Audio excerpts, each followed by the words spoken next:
Hello. Hello. Có- Tao được. cái giá bây giờ. Cái này có gì mà lại thay rồi sẽ được một cái gì mà.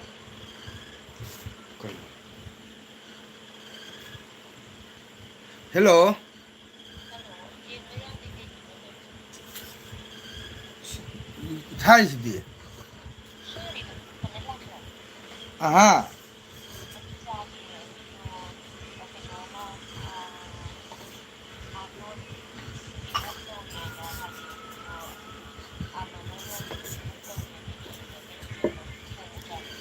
Oh, ano ba to thari? Meru ja haudre. Ah, ah, ah, ah. Oh.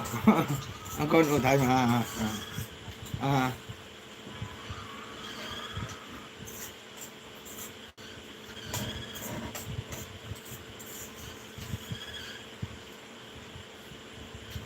이 그거를 지금 나와 있네. 아무래도 딜릿 깍탁해야 되나? 야데 누가 그 하는 거죠.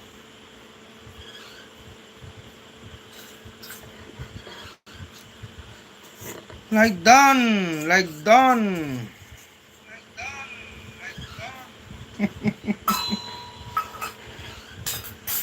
like done.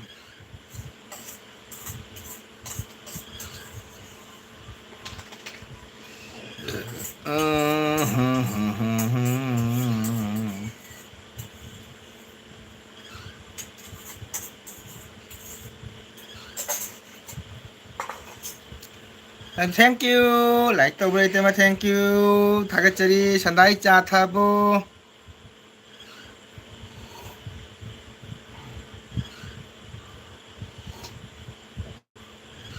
Anh chạy menu mà.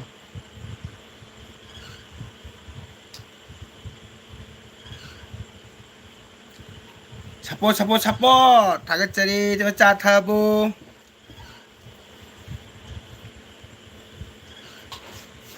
짜타삐라 바로.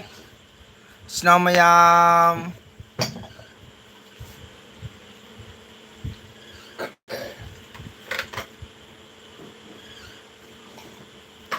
짜타로 이신 저희로.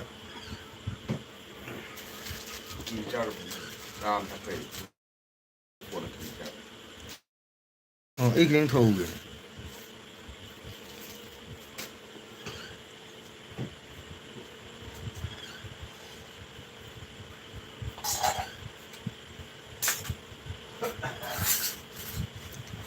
짜타삐라 바로. 또 콤비요. 그냥 좀 탁래요 자 정ong macha khara lại đi tập ô tôi thì anh cái số 정ong macha mày ăn lấy ye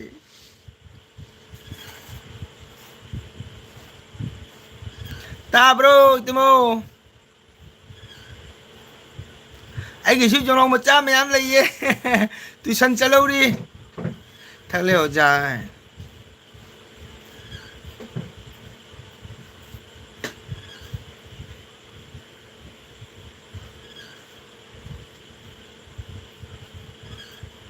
lại nông cha khara lại takbiro thế mà thank you lại tak tana support to với đam makta haningai lại ta thagat sari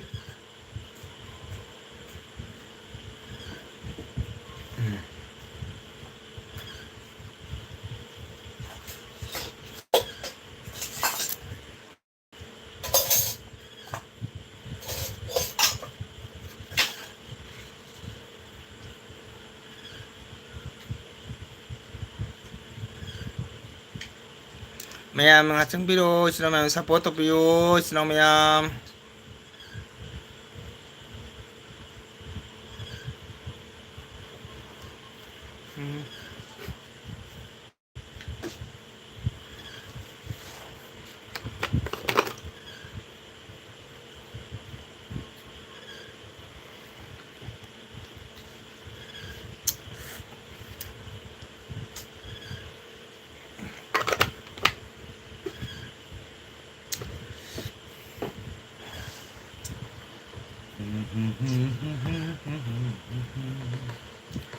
mayam support na mga changbiro karang layes na mayam chang em nôn thabo kasi wasalida kanyang thong dono à cây này kia lại tàu bana aina tàu hai bana amada hai ba Canada hai again ne like ahum lak basiga hai ba ni mi hum sure nangi comment di hati ke changai i nangi comment di hati ke lak pani nangi first like tàu dai khangi kana tor kanai do hati le mi ahum like ni LSK official mi ahum ni cha tha bo sana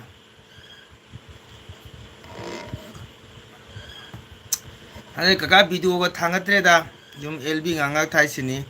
ana tin basina video ko longam dre ripta cha tha bo ai di chang ni pro loy thagat le di loy thagat le mi thagat ta di kamai na ai nu ni oja ai la e hai wow even cha like done like to be yo cha tha bo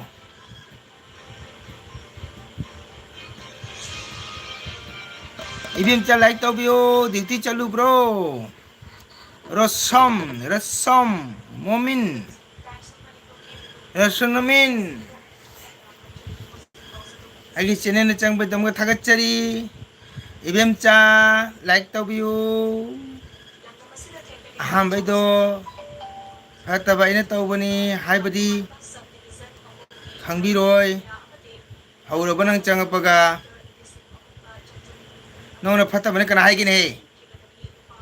singang siba hoi chalu ye pung kya da halake bim sao pung kya da halake rebita sandai cha thabo tau khra bane hai hoi hoi chini tau bimen loraga kaw ba hai do ai tare as ai singang siba mari da Hekle, hai mari de halak le. Oh, duty halak pada karki le ke sana ba.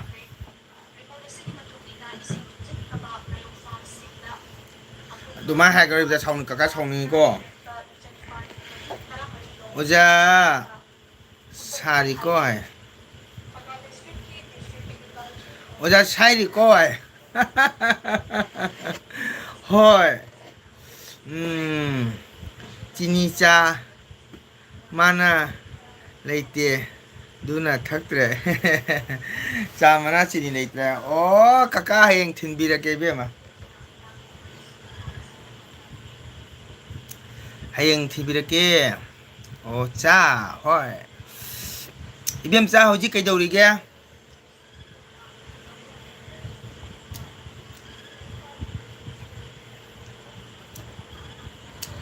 ibem cha अभी क्या कर रहे हो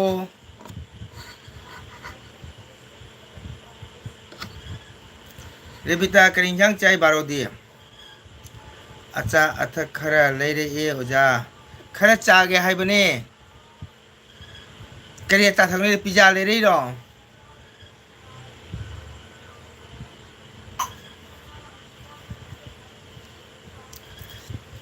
how बा support Oram नि को इबेम चा ले रे छा hoi ai ya bra na khara cha ge hai bane piro bra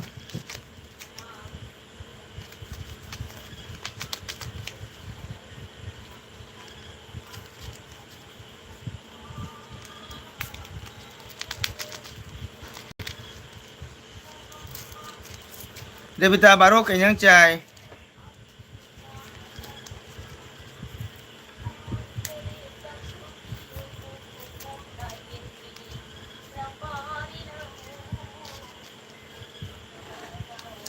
Baroda ikai thabi chana ga ngauba hawa hawai iruma as Devita jampa me kakadi chana ga ikai thabi iruma ja oiba kakadi ikai thabi chana ngauba jampa me 이까이 탑지가 꾸이레다 우다바 사나 삐그라바니 여자 저럭트리 저럭트리네 뱀 자낭보 뱀선 10에 저럭트리네 낭보 뱀서 저럭트리네 여자기 낙대 낭보 따정나 타바 러북다 오 러북도 타브를 같아 비자 부크리드 타나더라네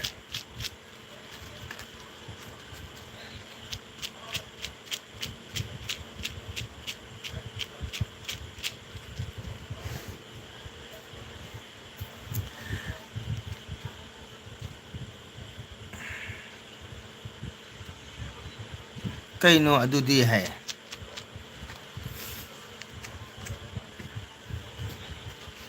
कईनो अदुदी है कईदी कईनो चा थे खीर चारे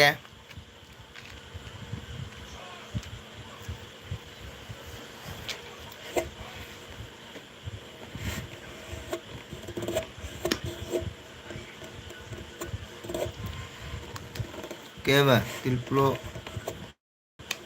या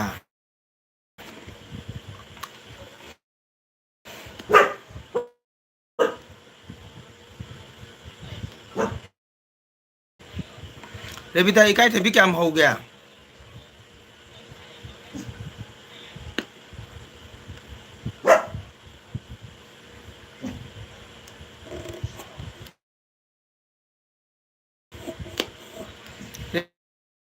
रेबिता इकाई थे भी क्या हो गया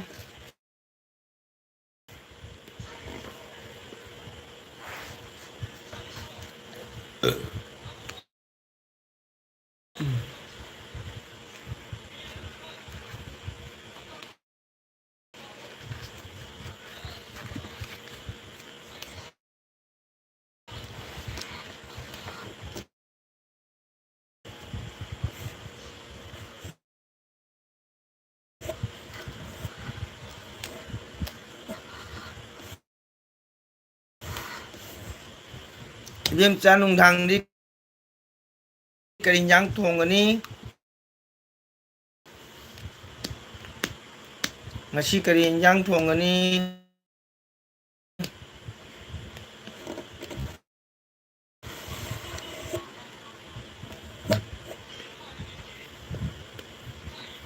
Diêm cha cái nhang thùng cái ní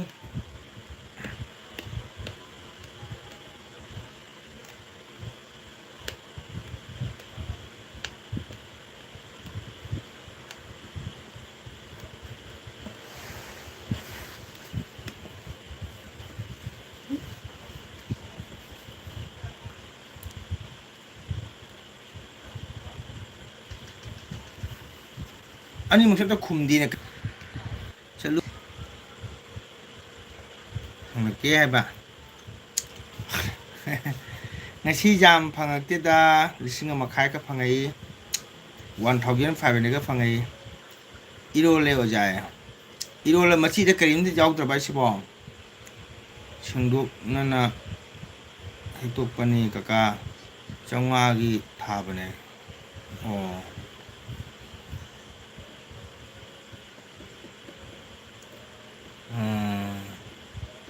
lúc nó là tục bani kaka chongha gi tha bane o bora jaw re wow bora to kari na hoi no ibem cha inau bi ka chami ne intro punna nanga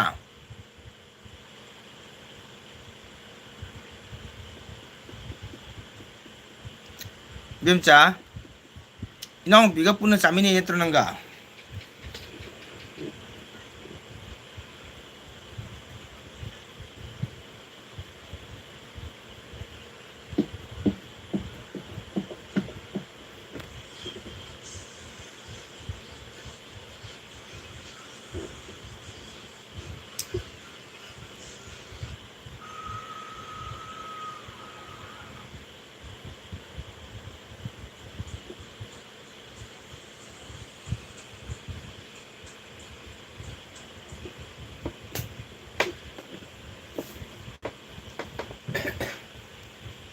nakupiga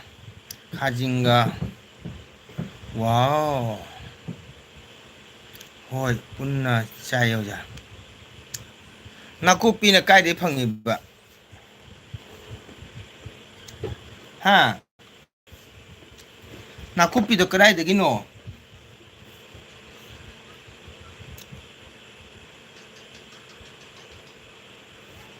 Now nupiga department amre punna to binai ro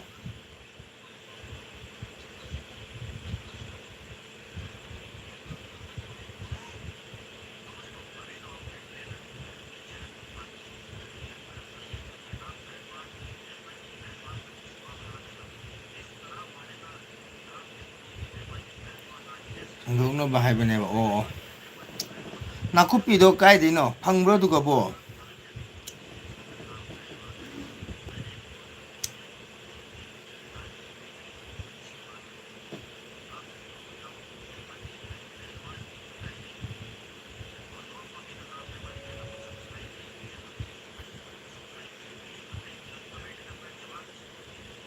oh sida dum phangye ba oh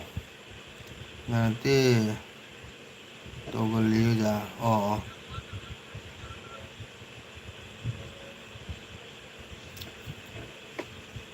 oh ye nakupi bara se hau bane kaka khana ba hauno rusi kok se handak jam sai kari kok sadil kano kaya chambra mahi hapu hidapu mahi thomu phabani kok saba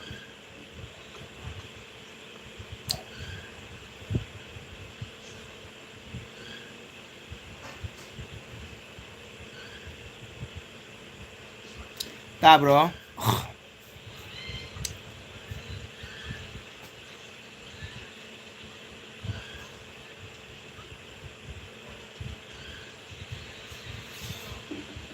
bim chane ba oja khoi gi di kari henjang thong lage oja hai ba akhoi ni ngasi Brindavan alu ngo bu thongi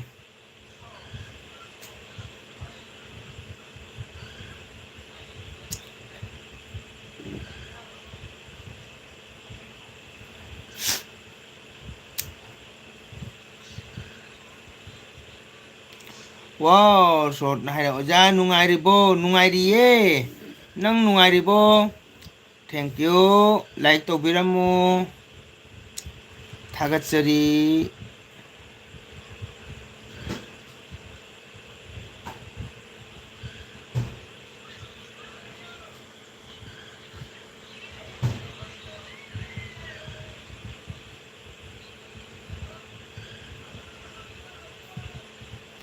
khongdum mai hi lei ka ka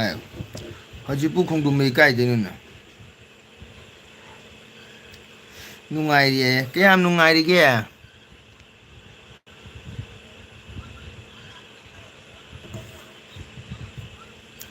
kayam nungai ri ge kari chana nungai ri no like macha ma caption biramo kaka cha bro do kai no cha bra do ikai thabi ro chana ngoburi cha ye pa mi ye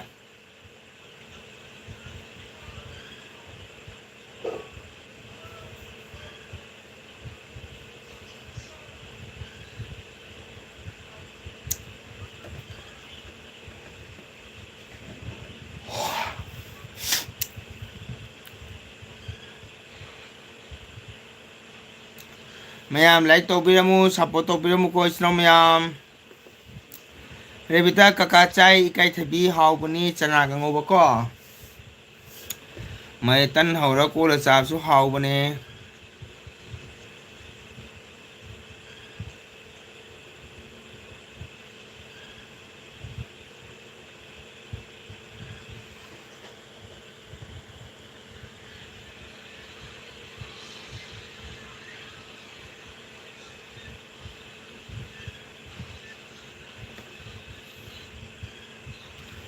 hakum lakhibudagi lahol laga aina puraiya oh 이까이 탭이다.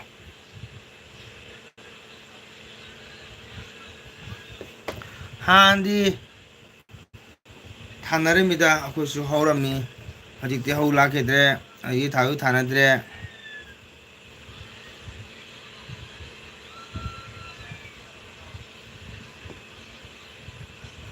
그리 하노 너띠 알루 엉오고도 하이버네 가자지 아꿈라 크부데기 러홀러가 아이나 보여야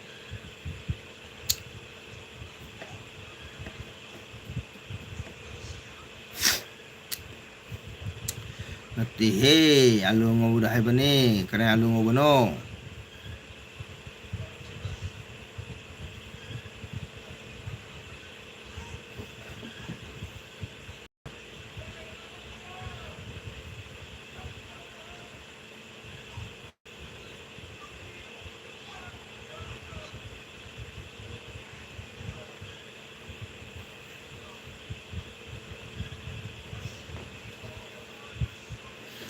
alu ngobu chain dia thang alu yon chang phải alu ngobu tali hay nè đi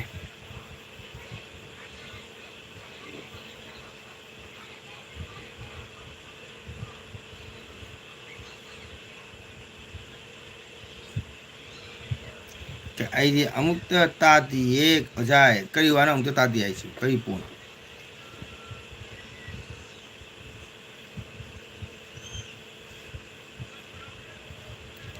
Kakak tumma ho khe mi tale chal ge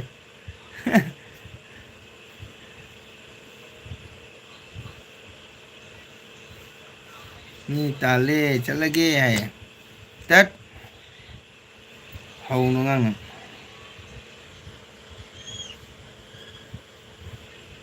cha bai wa do hai bani Bindabon ge alu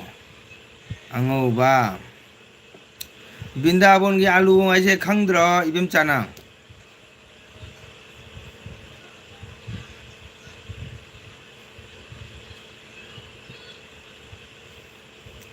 Bindabon ge alu ngo बखंगद्रो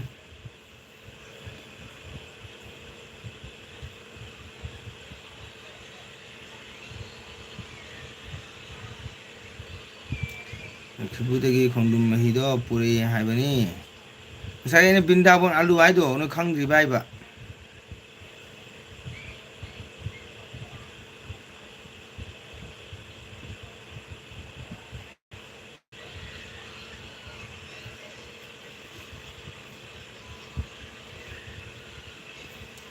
이름 짝 어제이 짝 아무튼 짜루 크게 그냥 숭은 짝 짜버려 능보 알루 옹오 바이도 밥다 빈다본 알루에 밥다 알아보는 이름 짜 빈다본 알루에 밥다 알아보는 보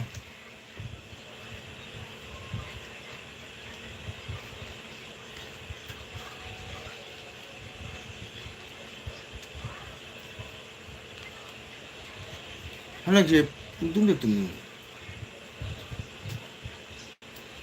quay도 한국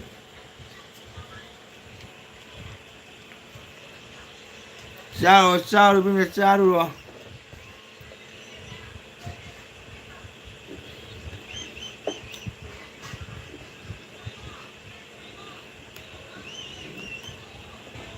wow 눈에 hai ca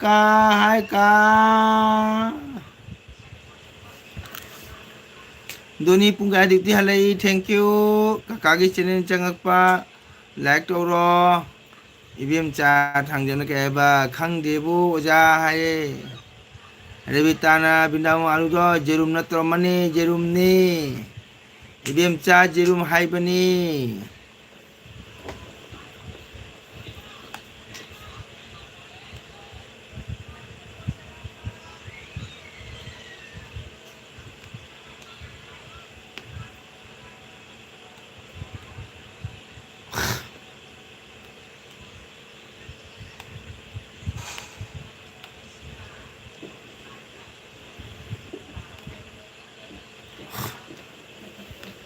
ngan halak le kakai ba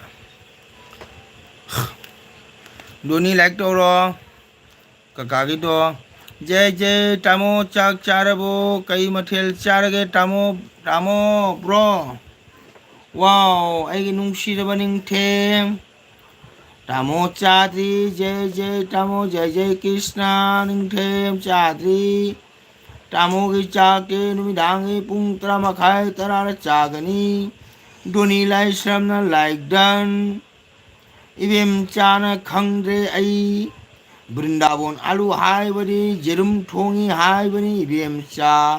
जेरुम दी ngौ बनी वृंदावन आलू हाय बनी भापता बिरबरा इबेम चा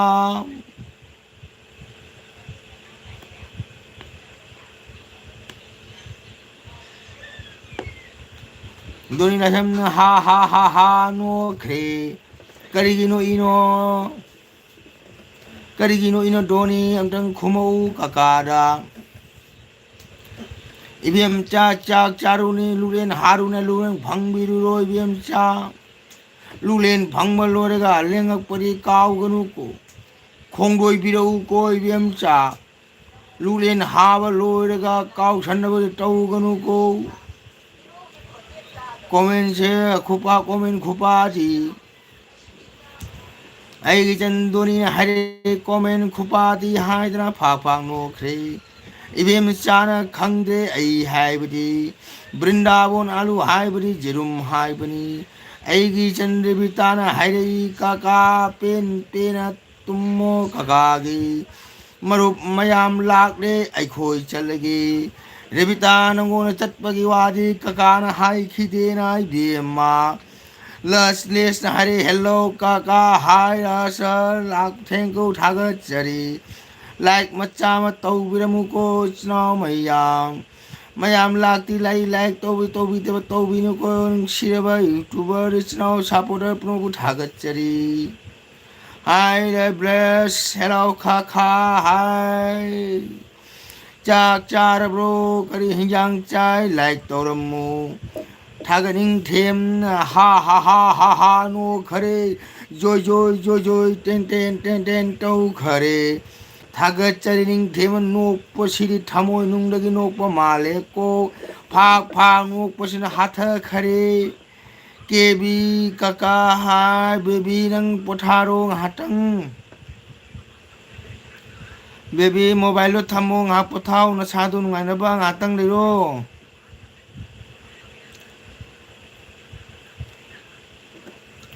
baby ngā pothau jare nang lai je kaka pele nang chang bune mi cham la po cha manare kaka ko ngā potharo baby ngā pothau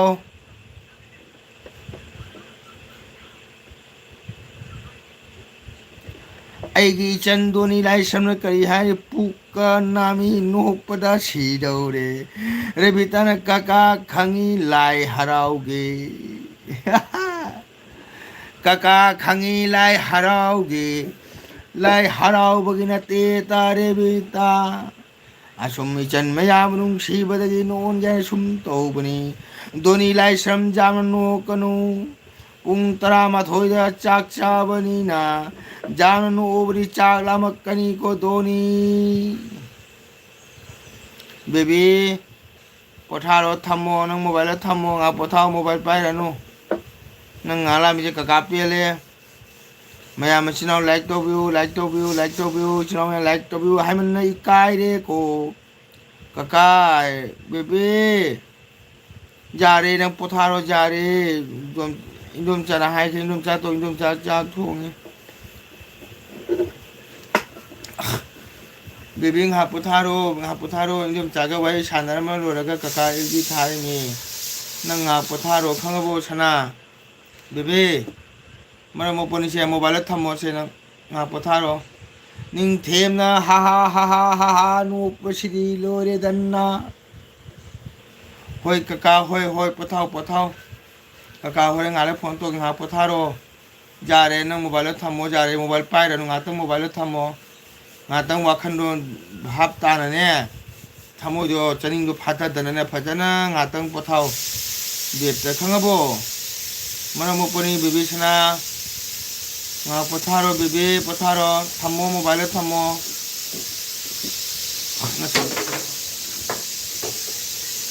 नसारा ngатang rest तौ करीगिनो खोगी निंथेमना असुयानो no इबसिबो इसिंग चाउरिंगै सिगा इसिंग चारोप तारे को निंथेम नंगी नया काबुरगा सोरारेन थक्तगी नोंग तारप तारे को निंथेम चाचारबो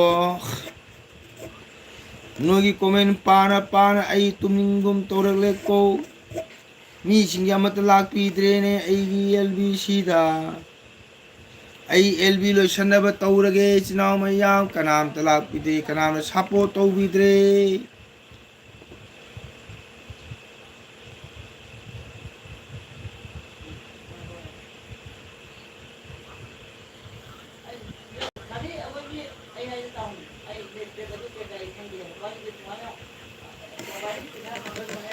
दोनी काका चाक चावा काउद्रिये ayuki baby nang lakpadi kakana cham lakpa manai hai ai khona lakpadi zero ga manare baby rebita na khangoi ne ai ichan baby do masangam de hospital da lai ne adugi damak tani kakana hai do bema rebita nung si baby mo adum hai na hai nu ne baby mo आई चन baby दो मछांगम दे तामो सोमदा कदाई जलई हराउरी रो हाइना हराउरी no हाइना हंगई तामो कनानो हंगी दोबु चिंदम बिरो ने कना कना पारी इमोम no चिंदम बिरो कदाई जलाई हराउरी नो हाइना हंगले को तामो आई किसे लाई हराव बगी खुलो नते को निंथेम इचनाव मयाम चंगक बगी नुसी मन हराव मंदना सुम हाय बनी को निंथेम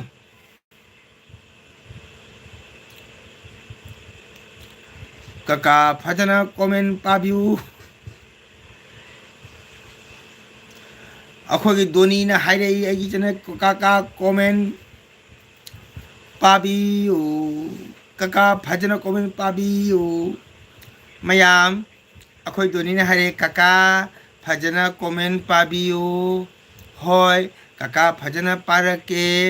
काका ना हारी शिशु असुम ज्ञान तारमनी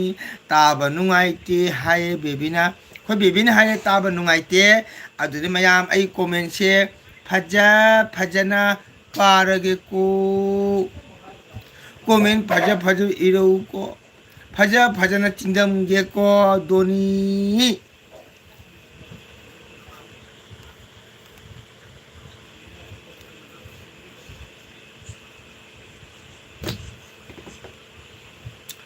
दोनी ओ दोनी ओके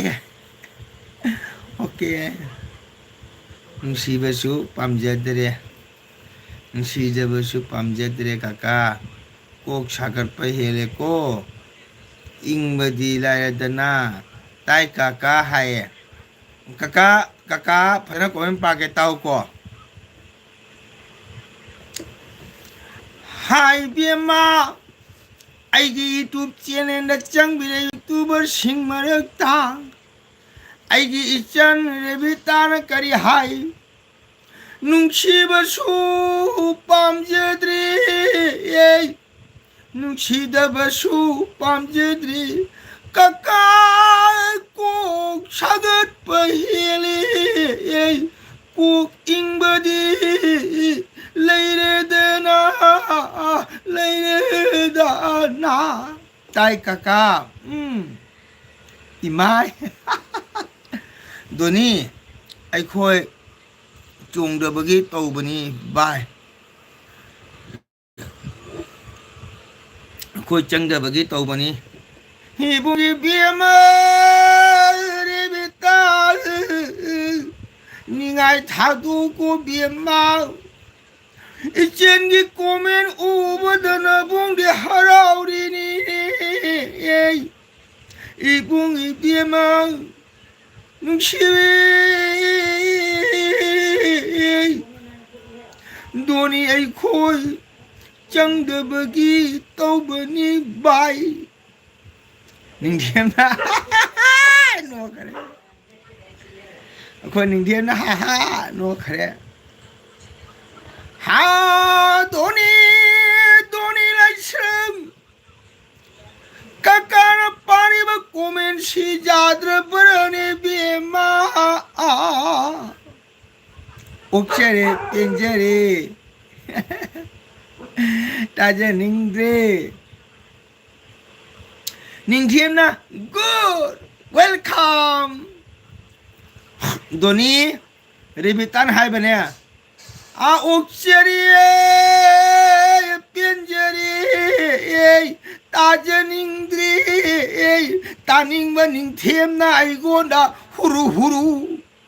에와 수피레 메델 수피레 레비타 लखीपुला हराओ वाला चलो काका लाई मद फजेदा इचनछा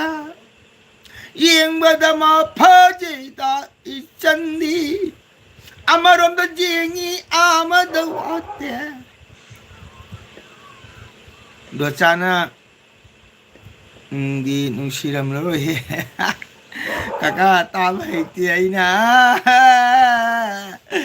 अखोई दोनी ने ताब हैती आइना छिदिया दोनी ओ दोनी आइगी चनुपी दोनी ना हाइबा काका ताब हैती ने आइना हाइबा हाइरे बिता बेबी नंग पथाव हारगा सिंगांग से ताई ककाय निंग धियन नोलक पसी लोरे पेले सही तवेबा बेबी पथाव हारगा मोबाइल सुम पाइले मसिंगांग से अमु हाय ता दमी मसिंगांग से मोबाइल थमो nga पथाव दना ngatang tuminna minit manga tara gyan ta nami tu shala ngatang pothaw na haraga sum chang le chu ba che jeng le chu ba che kakalo shala ge lb se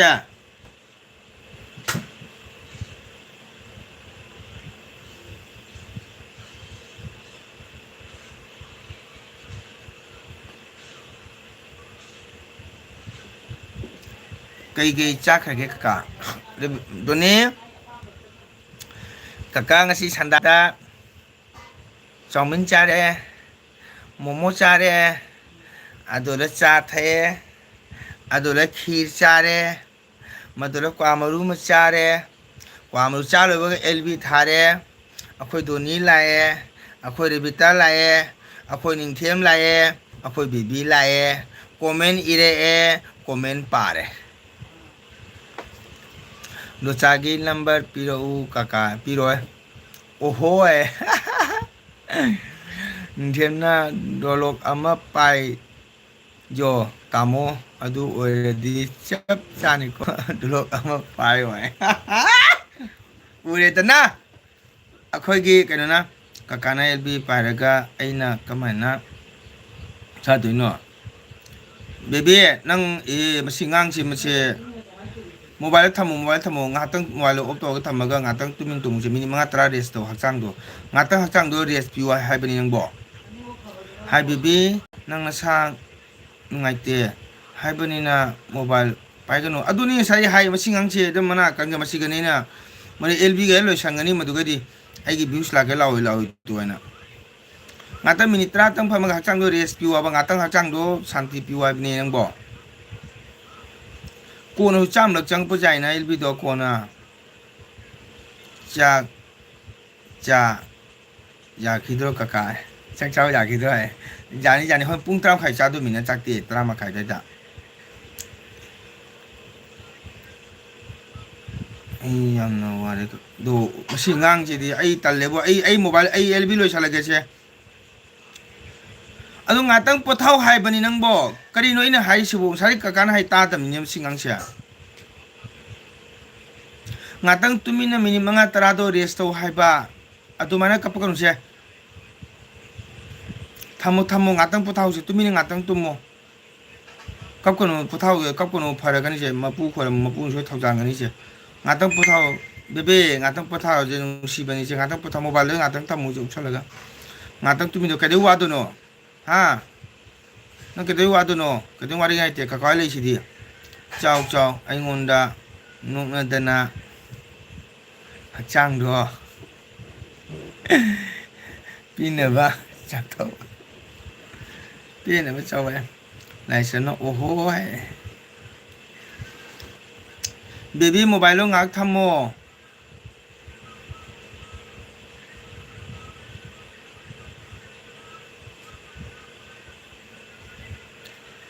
chang do pikne bagi chau chaminda hoi hoi hoi hoi ngasi ne yam hau re rebita ko kakana ne silche de halak badane apogi kayai lok thai lanthara kasipu go bora patel gi high school lebe do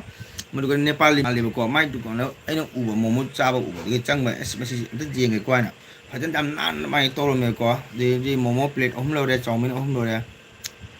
bebe ai talebo mai to kaka tale kaka lb lo chalage to dibo phone ga sungdo to loi ngatang pathau hai ba nang bo admai kapaga jabra masi ngang si dibo bhap tai haibu masi yang ngau sanei singang che phare kap kono se ngatang tumine je ngatang tumine pathau ba ngatang hakchang do rest pi wa ba nang bo talibo singang wai boi oja ba sentalai oja jai krishna akhoi doni na silche da chalu bro kaka ka oh chalu ye halak padane kana ne lauthai khangina lauthai de gi langkhala ga ne akhoi gi kasipu deswali khale do deswali bihari tai dan dai do kasipu gi do mahasro highway gi do akhoi kanu gi do so pandane maduga mo nepali ngasi restaurant macha le ni ko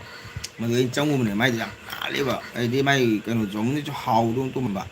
le kana ko gang si momo yam pa momo plate om lo re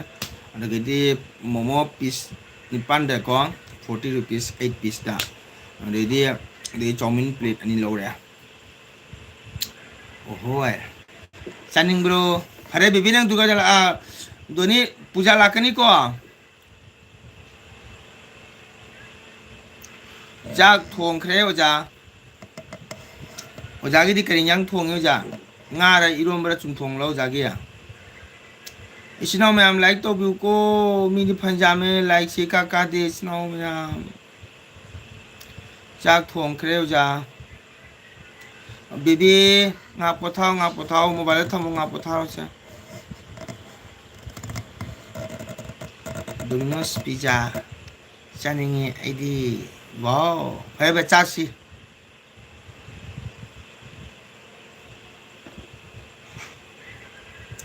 lôi đam thóc xôm like thank you 타겟자리 lôi đam bu ai channel 장비 담았다 welcome 타겟자리 하닝아이 일단 타겟자리 lôi đam bu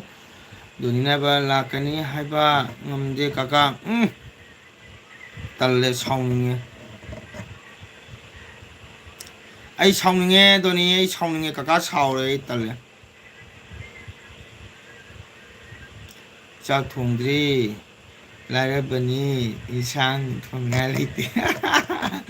waja nó nói ikai ko jangan tu mah hai chalak pada nó nói mongol ikai ko ja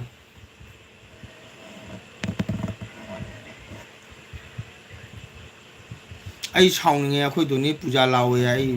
tale ai doni komenga paning dia song ni jam nei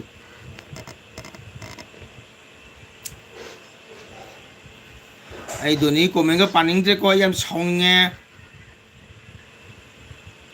ꯂꯥꯛꯀꯅꯤ ꯍꯥꯏꯕ ꯉꯝꯗꯦꯒ ꯅꯣꯛꯁꯜꯂꯛꯏꯁꯤꯡ ꯑꯩꯉꯣꯟꯗ ꯃꯥꯅ ꯑꯣꯖꯥ ꯉꯁꯤ school ꯆꯠꯂꯨꯕ꯭ꯔꯣ ꯑꯣꯖꯥ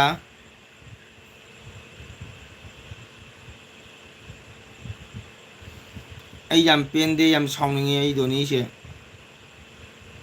ꯂꯥꯛꯀꯅꯤ ꯍꯥꯏꯕ ꯉꯝꯗꯦ ꯀꯥ ꯍꯥꯏꯔ ꯅꯣꯛꯁꯜꯂꯛꯏꯁꯤꯡ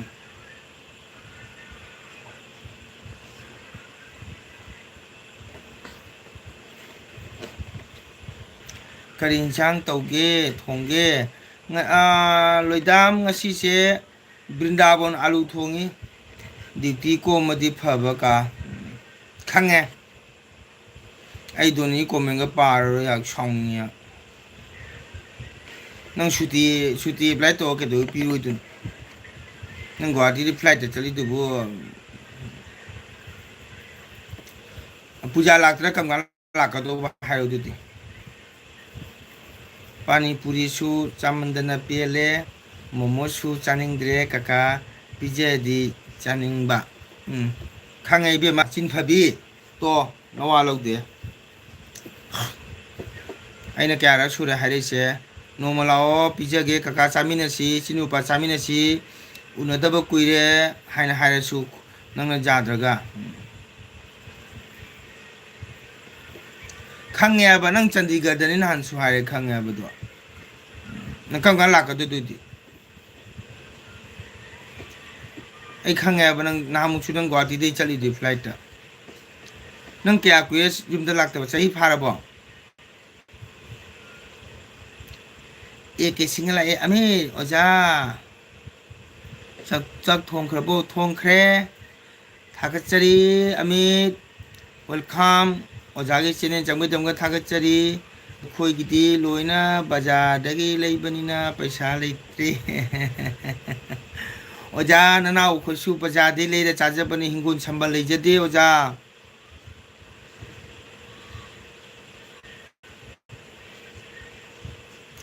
ꯙꯣꯅꯤꯅ ꯐꯔꯦ ꯍꯥꯏ ꯀꯩꯅꯣ ꯐꯔꯦ ꯍꯥꯏꯗꯤ ꯀꯔꯝ ꯀꯥꯟ ꯂꯥꯛꯀꯗꯣꯏꯅꯣ ꯍꯥꯏꯔꯣ ꯙꯣꯅꯤ ꯐꯔꯦꯅꯦ ꯄꯨꯖꯥ ꯂꯥꯛꯇꯗꯤ ꯀꯔꯝ ꯀꯥꯟ ꯂꯥꯛꯀꯅꯤ ꯍꯥꯏꯔꯣ ꯑꯗꯨꯗꯤ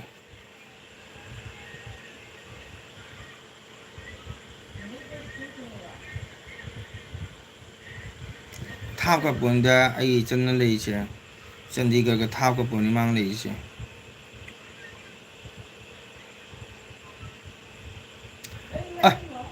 ꯆꯍꯤ ꯐꯥꯔꯦ ꯍꯥꯏꯕ ꯆꯍꯤ ꯐꯥꯗꯤ ꯂꯥꯛꯑꯣ ꯀꯩꯅꯣꯗꯨꯅꯤ ꯗꯨꯔꯒꯥ ꯄꯨꯖꯥꯗ ꯂꯥꯛꯑꯣꯕ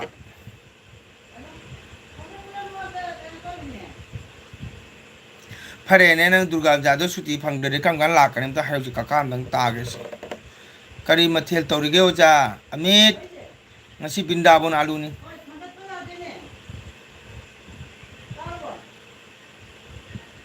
ꯐꯦꯜ ꯂꯥꯎꯔꯕ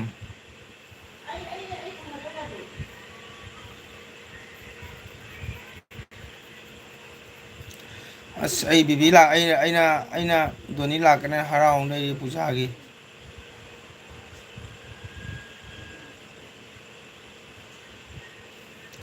ꯂꯥꯛꯀꯅꯤ ꯍꯥꯏꯗꯨꯅ ꯂꯩꯔꯝꯕ ꯅꯪꯁꯨ ꯂꯥꯛꯅꯕꯤꯔꯦ ꯅꯪꯒꯤ ꯄꯨꯟꯁꯤꯅ ꯑꯩꯈꯣꯏ ꯂꯥꯡꯂꯦ ꯑꯩꯒꯤ ꯄꯨꯟꯁꯤꯗꯤ ꯙꯣꯅꯤ ꯑꯩꯅ ꯀꯨꯏꯔꯝꯃꯤ ꯍꯥꯏꯔꯤꯕ ꯑꯩꯅ ꯑꯩꯈꯣꯏꯗ ꯕꯤꯗ ꯂꯥꯛꯑꯣ ꯀꯀꯥꯒ ꯉꯥꯏꯔꯝꯒꯦ ꯄꯥꯅꯤꯄꯨꯔꯤ ꯆꯥꯃꯤꯟꯅꯁꯤ ꯍꯥꯏꯔꯒ ꯁꯨꯡꯂꯥꯛ ꯂꯥꯛꯇꯦ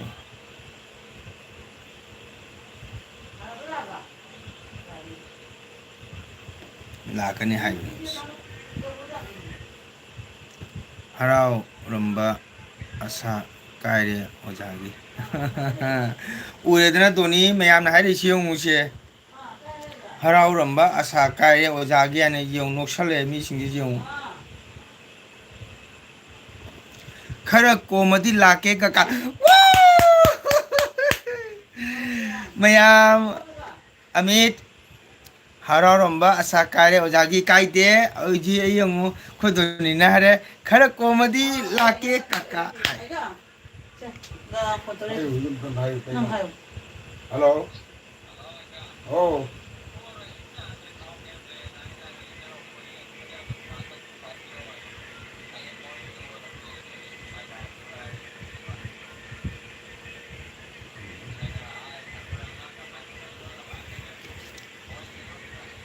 Hare Krishna Ningba Mina Vrindavan Alu Charavan Kami. Ay ka mangkon ka nila.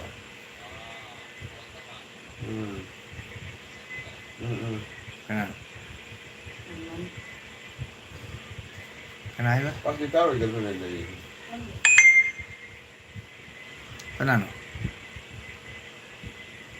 Asa man nila. Kai hai ba? Himna kau ka pila wala man lawo ka pila kay. Hoji Hare Krishna Ningba Mina Vrindavan Alu Charabani. Hoi kakak yang cari nong batu kita ngang singa ne masih jirum cani ngana jirum loholu ba adumnya jamna nungai te live se kakak kali gino loidam nungai ti se habiu kali nungai te bano loidam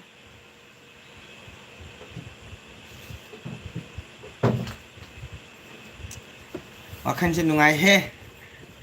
ai doni di ko mai lakane hare khara ko madi lake kakak nungai re Vrindavan alu hai se kari kakak jiri dasu lakto laiye o jiri lakto isna nangi thabakira na ta chumna sungira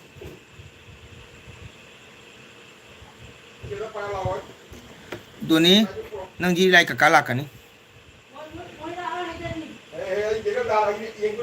Doni lai sang kakak ji dasu lakto laiye ji da kai nang thabaki lakto na ta sumna sum koi begira hairo Oja Vrindavan alu hai se sum ko dum phagi to ne mida ngo bodu da kaino ne ko jerum thong bai ban jerum do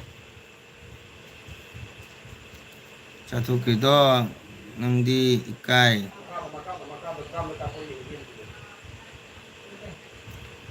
Chat kredo nang di ikai nang di nungai na lehori aidi ikai nungsi chanana thamoi nungda kakana donida aina matam sanga bani lau mudrapunda kakaga panipuri chaminasi kuire sinau na da bhai singa ta de oja jerumni khangdro jai dibongda aikoi nini amale manasu lau hai o acha cha adu noi do jai jum dani dana adu nang chacharu cho nang lapa da hairo kakaga koi siko puja la te ro oi hai bibina masingang ka changai yung ai yang saungi da masingang je hai taram te India sing atang potha tumnya le wa ga mu changai yung masingang sing ko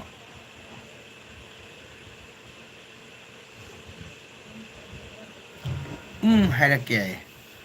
ke agar hayang harak tabana idinana thadak to yung doni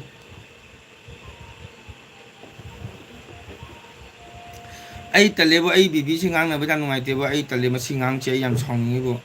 ngatang tumina pathana layo hakchang dom ngatang res piwana haibu ma su ja de su yung su ai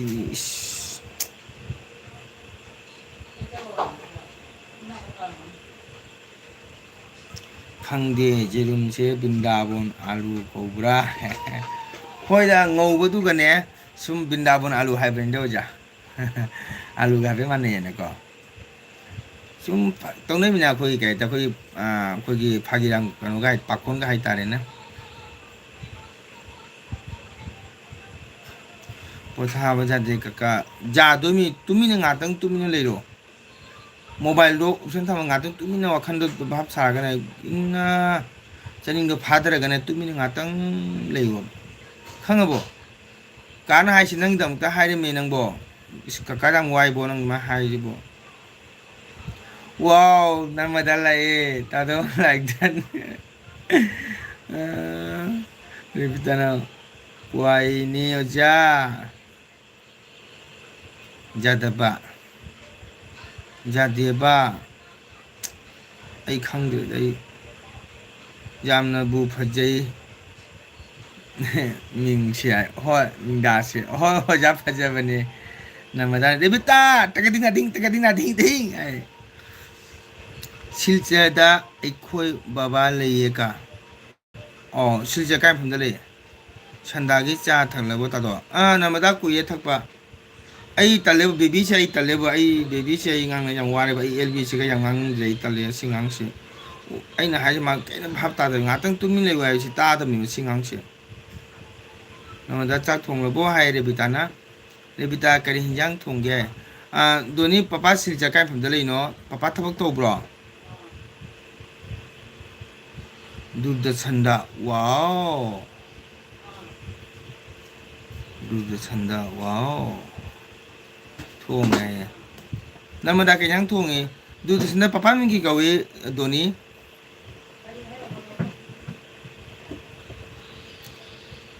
काकागी video सिलो चलो मतम कितंग वाली baby ngatung pathaw benang bo talibo दोनी पापा में की गावे jadi papa du sana thabak chong tore du dia ha ibu kai re da I baby ai ga doni ga khangna bachi kai re da ko baba su dur san thabak tore ai gi doni su thabak tore kakai thabak tore ikai re ai chen ga phana ga dop che namada ai chak chadre ta do pakora thonge oh hauni ai pakora du ban thau jam thau de pam di pam phatte du namada thong de sum haurang ani kari mathel thong ge pakora thong ge re bita charu ro so khoi do ni gi baba du ma hai no ka ai la ro du lau kaka na ikai na sum hai kaka ri thabu ta hok de khang de da rebita kari yang thongge kakana chum lbc ga ai chen do ni phangno su jam nong si bam pha ho re chen do ni se mana kaka bu si na support to bi se kaka jam harao kaka nong si ba aduna nda kakana puja ko ro kaka bu na si kaka ga hau chami na si hai de ko baba ri du san thabak to ro mina beton se lai phajaram ni hau ni pakora do nahan aikhoi krishna janma gi thongba hawe as papa na du san thabak tawro di kaka isai hapa jani na sankitang gi papa ga pau phang na raga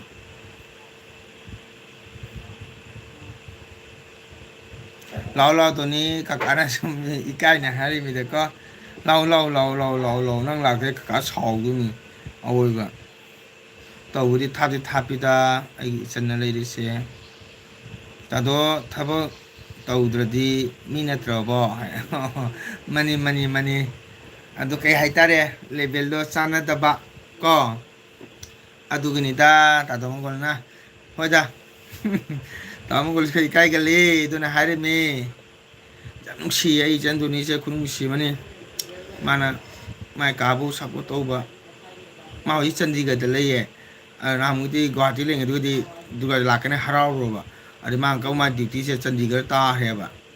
दुगा लाव दो मारे ने वारुबा संग दि कनो duty कनो फंग दि लाकने हाय ना दि उननी अस ngasi di nusa sa khre isai cha bwa bana ngasi di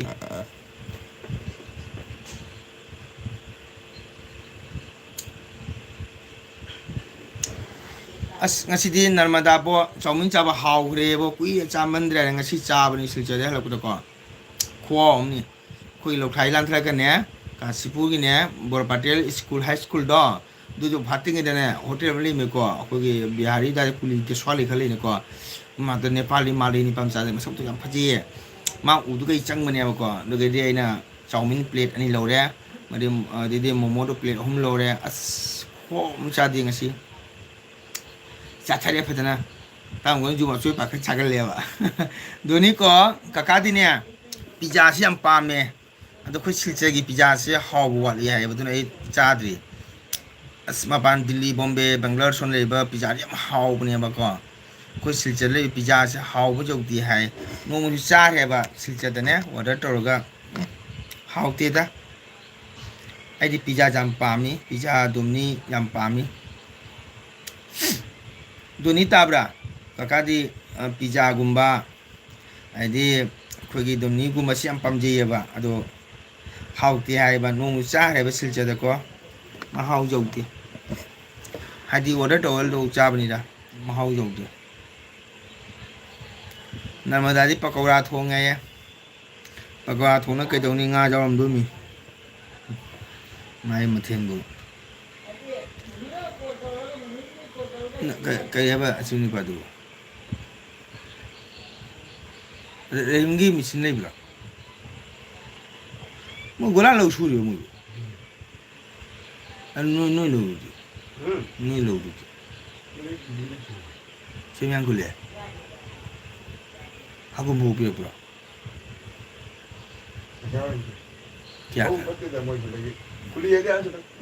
Oh, Pisaga today.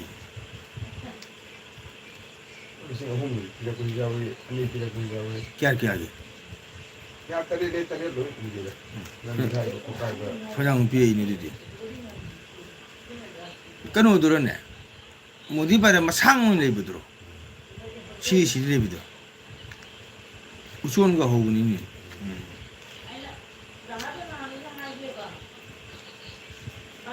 Ma'am Sapoto Bio Namada, Handa Bido Tangata Wakan Night. Doni. Oh, Doni Chakrabo. Doni. I don't need Chakramare, can't get a tabak, what I'm never answer. In the tabak duty, Hale, what I'm money. You did all Mina Kangadomni, Kiam Wai, Akochuishana, Sankritan, the duty Japanese, Koi Kangi, Kiam Wai, Kianangi, Hamdo. Namadana video Tangate.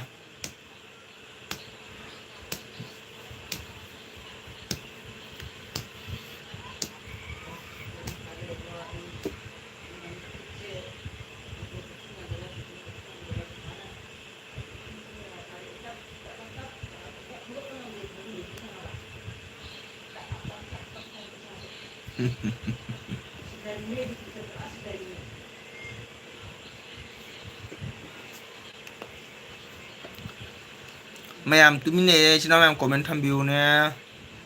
don't need to talk about Doni. Potari on a kite of honor get to near.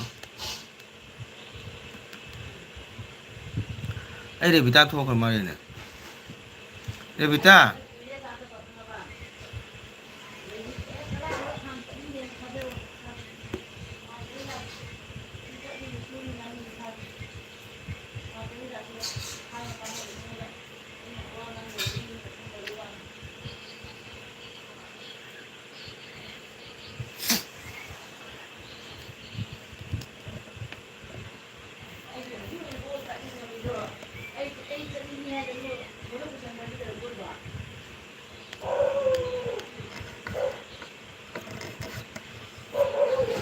Ma'am, see now comment. Chapo.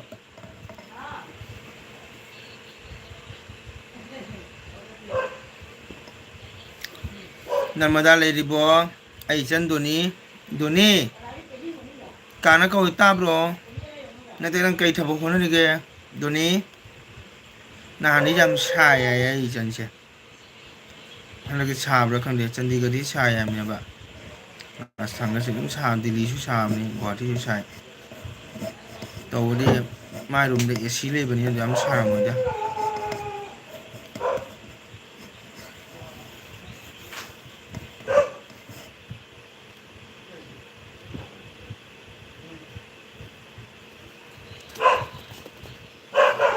Now, comment on you. Revita talk on Mare Namara talk, agent Doni talk, Doni. Kakachali Haramu Tosu, Kakano idea, one talk with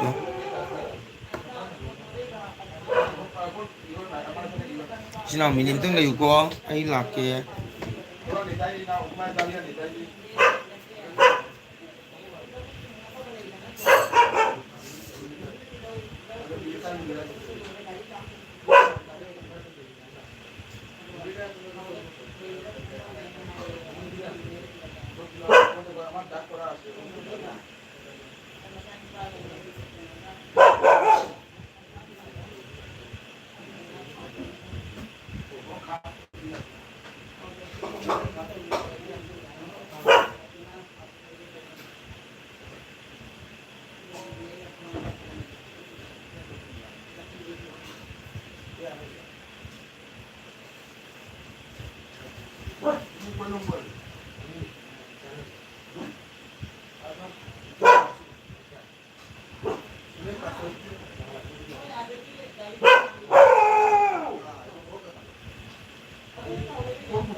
Namada tumi nei hai Rebita tumi nei ai chan doni thu doni nang kai thabak tor ge doni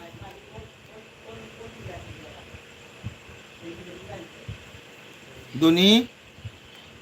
ho jaba sin to tho khare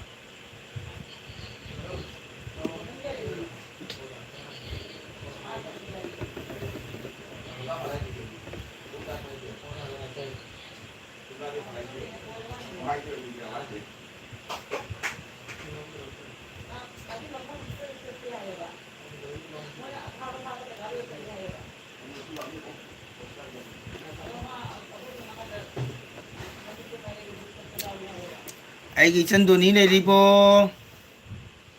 Narmada thoy ham de hoi chak thong ni ma angang ai to bani na Rebita ke dore khumuk de kem tumi nei Rebita ke dore Rebita chak thong ibo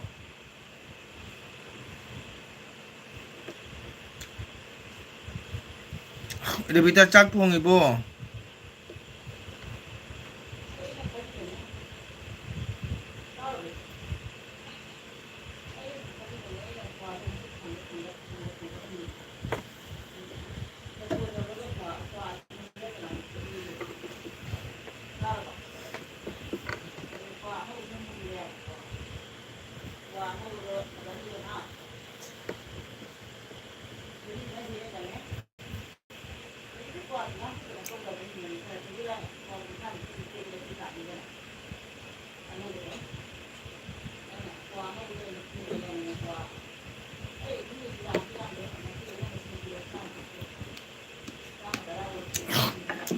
Mayam support to biyo chino mayam ngangak biyo kuyo sanani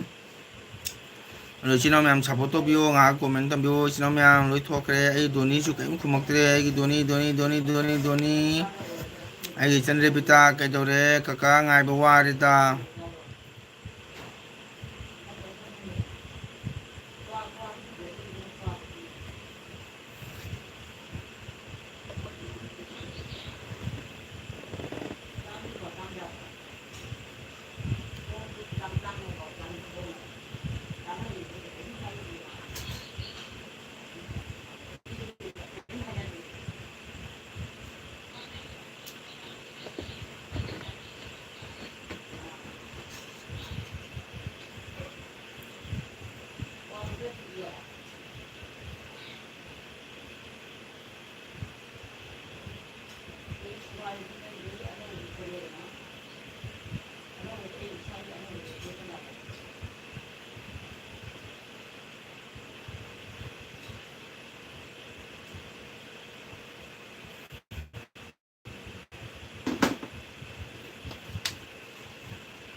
diesel नहीं litre क्या हाँ 92 rupiah. और petrol मार कर ताइंद्रा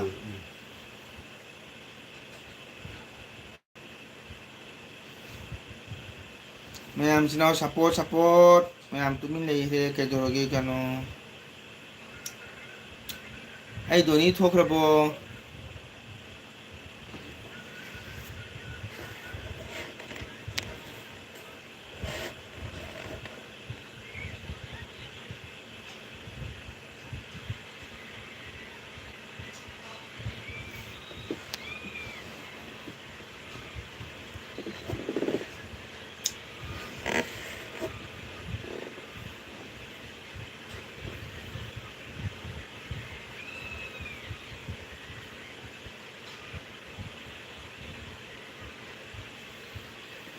mobile से जागा तो इसने वहाँ नुमाई थी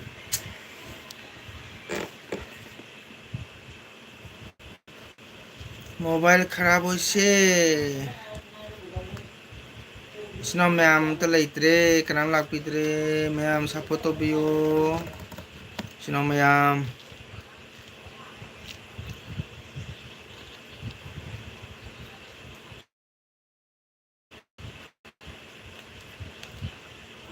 इसना मैम के जोड़ोगे हलाओ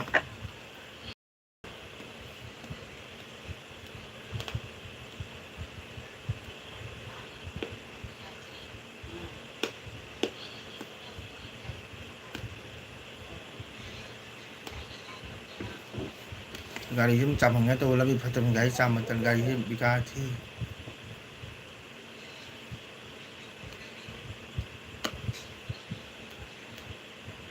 आई नाम खता सिगा इसे में ये था मैं ले यो होंगे Apa apa sih kira? बाप रो होंगे नंग जो हाई दिनांग ले आई नंग जो हंग नंग जो हाई के नंग जो हाई के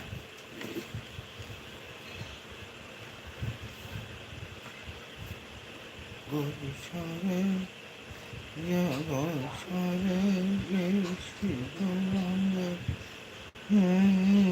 जय गोशारे ये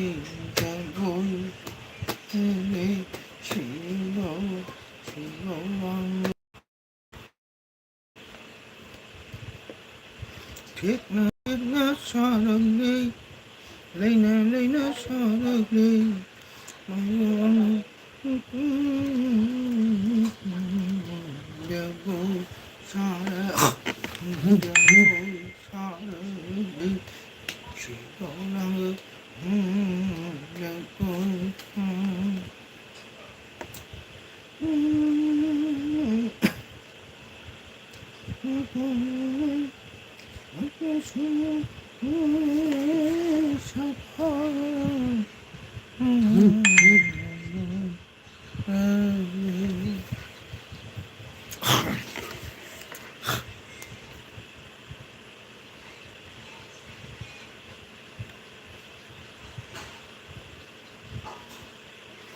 Oh,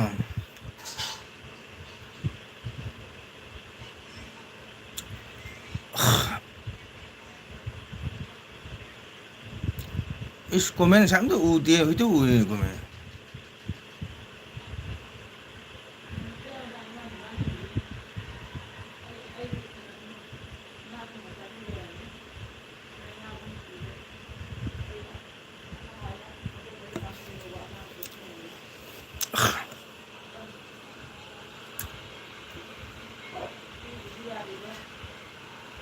kakak LB selo selo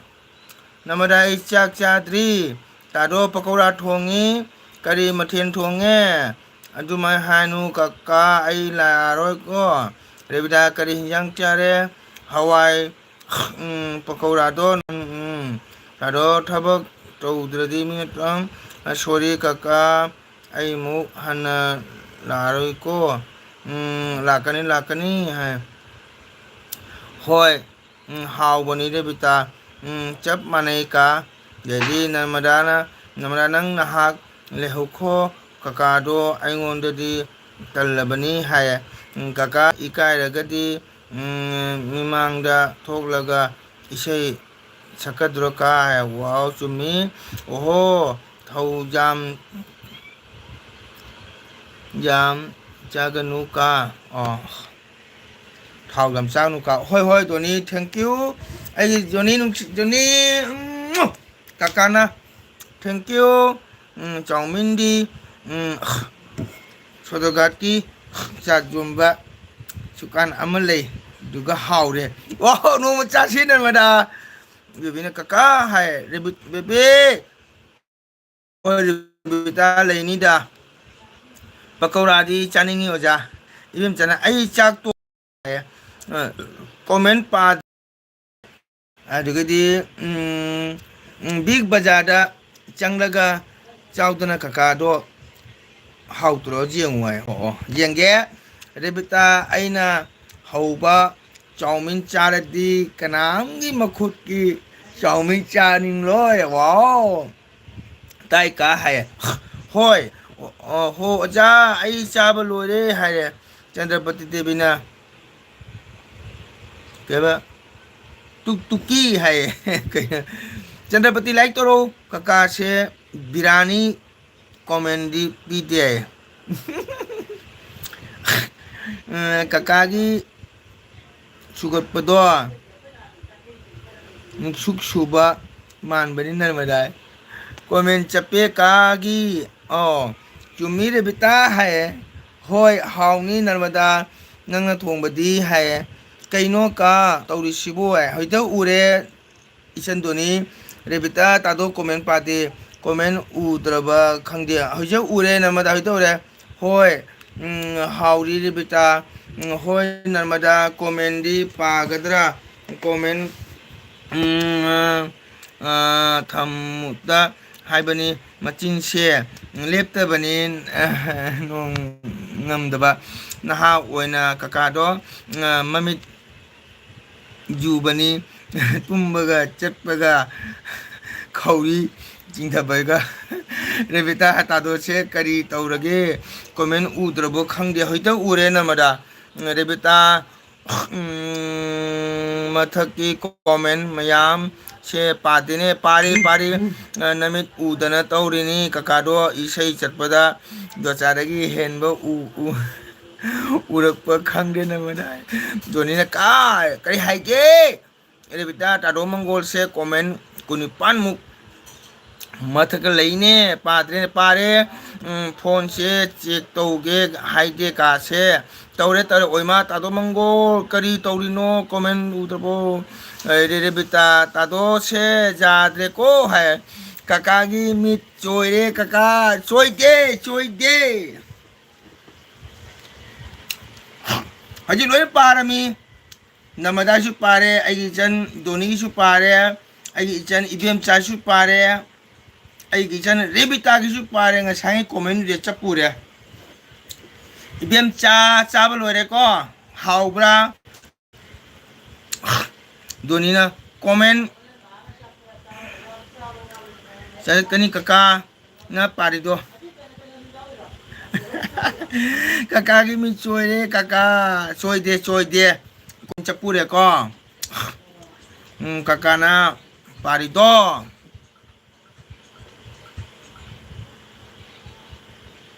comment chajik ni kakana parido donina comment chajik ni kakana parido chajik ni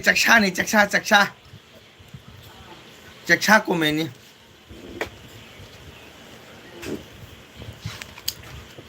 narmada comment pawalo rami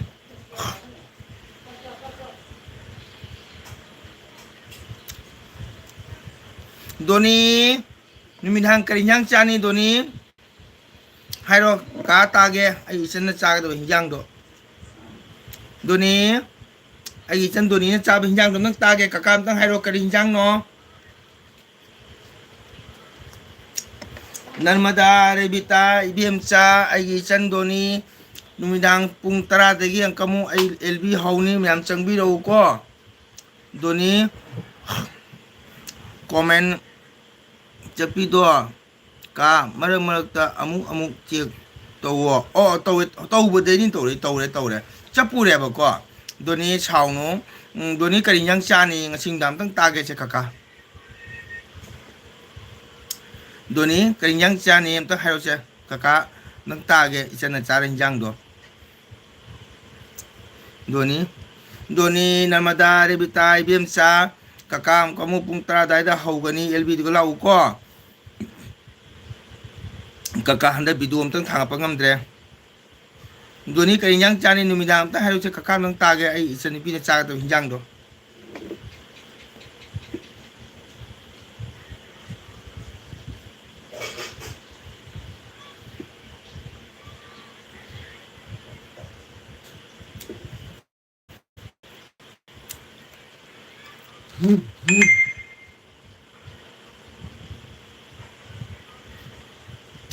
paneer pakora select beef wow kaya ba paneer pakora select beef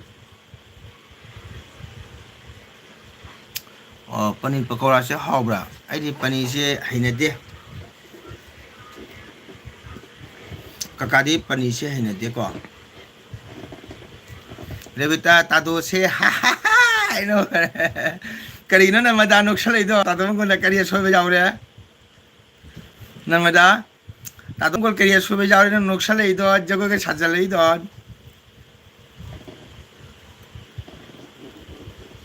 Revita lao comment pare namada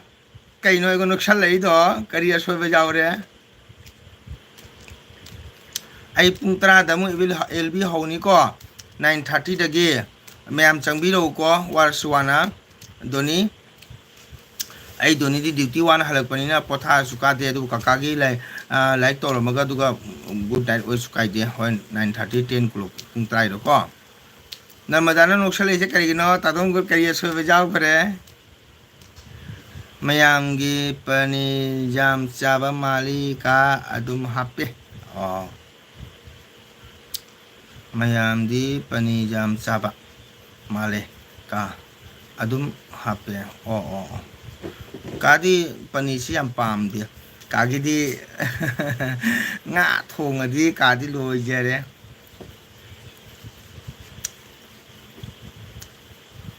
dunia mayang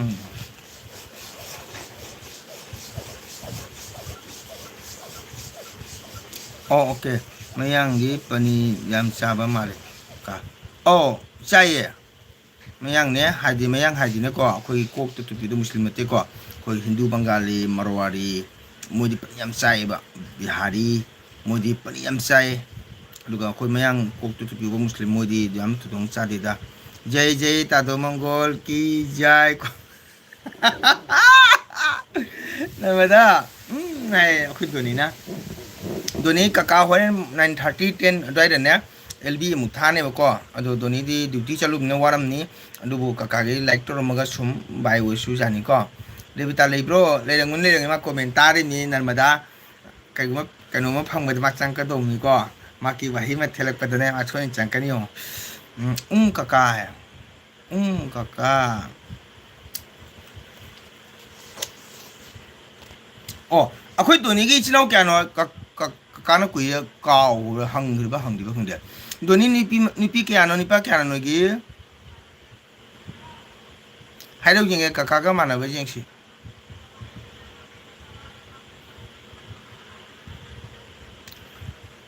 ha khoi doni hena khangmi chandigarh da lebani jami section le ko chan mi ga phadna tino imana baga khana chenano mana mona phajana le ko mi bidesh ta le bani na jam section le ga dami ko khoi mite mi cha se mi na ne jan karam kamjau bani khangabo mana mong le ga dami ko mi ga khana chenano mi ga dushman thamgano chandigarh da le base ado any pham da le ga jam section le ga dami ko atop mi jati ga khana chenaba tawnu phaja nungangno ko nupi ani nupa ani wow nang na hello kaka na nupi ni kaka tomta ai chandu ni gina nupi ani nupa ni jam phai nang na hello doni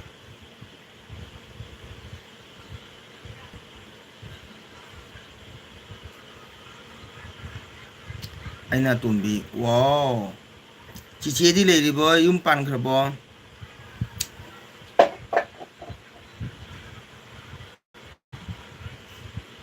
ꯑꯩꯅ ꯇꯣꯝꯕꯤꯅꯦ ꯃꯔꯝ ꯃꯣꯛꯎꯀꯣ ꯗꯣꯅꯤ ꯐꯖꯅ ꯃꯔꯝ ꯃꯣꯛꯎ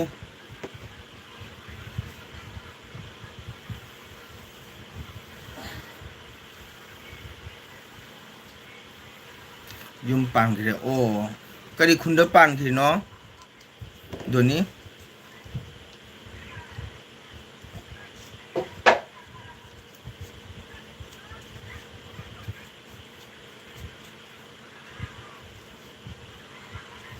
ꯀꯔꯤ ꯈꯨꯟꯗ ꯄꯥꯟꯈꯤꯅꯣ ꯀꯛꯆꯤꯡ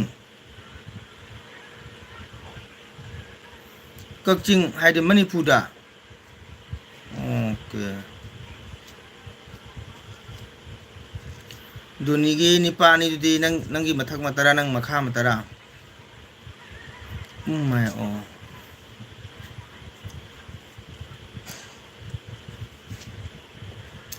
ꯑꯩ ꯗꯣꯅꯤꯒꯤ ꯅꯤꯄꯥ ꯑꯅꯤꯗꯨꯅ ꯅꯪꯒꯤ ꯃꯊꯛꯂꯥ ꯅꯪ ꯃꯈꯥ ꯃꯇꯔꯥ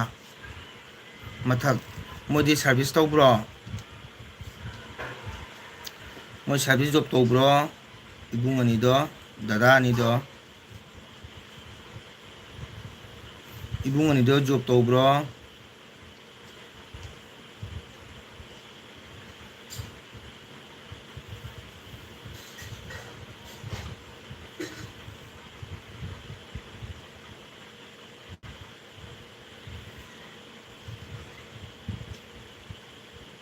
ꯗꯣꯅꯤ ꯗꯗꯥ ꯑꯅꯤꯗꯣ ꯊꯕꯛ ꯇꯧꯕ꯭ꯔꯣ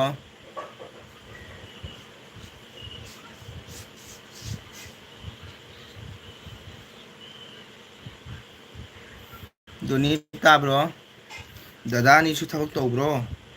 ꯗꯗꯥ ꯑꯅꯤ ꯊꯕꯛ ꯇꯧꯕ꯭ꯔꯥ ꯌꯨꯝ ꯄꯥꯜꯂꯕ꯭ꯔꯥ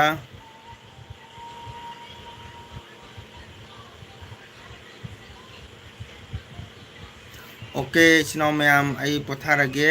ꯍꯣꯔꯦꯟ ꯄꯨꯡ 10ꯗ ꯑꯃꯨꯛ ꯏꯆꯤꯟ ꯏꯅꯥꯎ ꯃꯌꯥꯝ ꯎꯅꯁꯤꯀꯣ ꯗꯣꯅꯤꯒꯤ ꯗꯗꯥ ꯑꯅꯤꯗꯣ ꯊꯕꯛ ꯇꯧꯕ꯭ꯔꯥ ꯌꯨꯝ ꯄꯥꯜꯂꯕꯗꯣ ꯍꯥꯏꯔꯝꯃꯣ ꯑꯗꯨꯒ ꯀꯀꯥ ꯑꯃꯗꯤ ꯇꯧꯗꯦ ꯑꯃꯅ ꯃꯅꯤꯄꯨꯔ ꯄꯨꯂꯤꯁ ꯋꯥꯎ ꯅꯈꯣ ꯗꯣꯅꯤ ꯅꯣꯏ ꯃꯅꯤꯄꯨꯔꯒꯤꯔꯅꯦ ꯅꯍꯥꯟꯗꯤ ꯀꯩꯅꯣꯒꯤꯅꯦ ꯍꯥꯏꯗꯥꯏꯅꯦ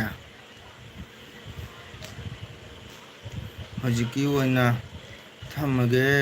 ꯍꯣꯔꯦꯟ ꯑꯃꯨꯛ ꯂꯥꯛꯀꯦꯀꯣ ꯕꯥꯏ ꯃꯌꯥꯝ ꯑꯣꯀꯦ ꯊꯦꯡꯀ꯭ꯌꯨ ꯍꯥꯅꯦ ꯗꯣꯅꯤ ꯅꯪ ꯕꯥꯗꯨꯒꯣꯔꯒꯤ ꯍꯥꯏꯕꯗꯥꯏꯅꯦ ꯈꯨꯟꯒꯤ ꯅꯦꯠ ꯈꯨꯟꯒꯤ ꯅꯦꯠ ꯄ꯭ꯔꯣꯕ꯭ꯂꯦꯝꯅ ꯎꯗꯕꯅꯤ ꯏꯁꯩ ꯆꯠꯄꯗꯁꯨ